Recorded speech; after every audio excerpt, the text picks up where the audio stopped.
I'm 680 News senior business editor Mike Epple. With the kickoff officially of the federal election campaign, it will be coming back to the economy, likely, where we decide our vote over the next 40 days. And the Trudeau government has some positives to run on. If the economic performance of the past 4 years, just over the past year, Stats Canada reported over 400,000 jobs added.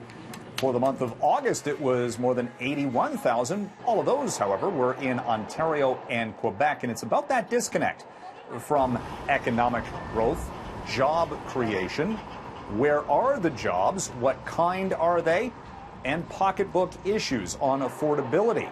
In the new sort of gig economy, is there still this notion of precarious jobs? Do people feel confident about their employment? Other issues, economically speaking, will be about housing prices, affordability there certainly, the energy trade, trade in general, and broken promises of balancing that budget. Meantime, U.S. President Donald Trump was at it again on Twitter today, talking about the U.S. Central Bank.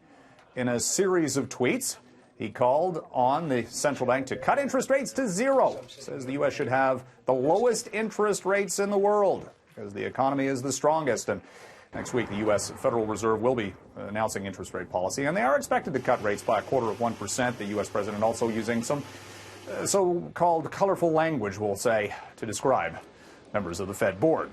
Well, a rough go for Roots. The iconic Canadian clothing retailer today saw its stock price drop to a record low at the TSX. It has been under pressure all year, and the latest earnings weren't all that great, as the second quarter saw red ink to the tune of $9.7 million, more than double what Roots lost a year ago. The sales results were below forecast, as they're blaming a changeover in their distribution system, and also closing certain locations and opening new ones for better sales results, but that'll possibly show up in the holiday quarter. Roots' share price over the past year has dropped more than 75%. And Apple is once again a trillion-dollar company, and all it took was for the company to actually lower the price on the newest iPhones. That was the grand revelation, one of them at the Apple show in Cupertino, California, Tuesday, where they unveiled the iPhone 11. Some of them will have a lower price point than last year's Series 10. They also figure to gain a lot of market share with the upcoming Apple Plus streaming service, which will have a starting point of just $6 Canadian when it launches in November. That'll be a deep discount to competitors in the market, including Amazon Prime and, of course, Netflix.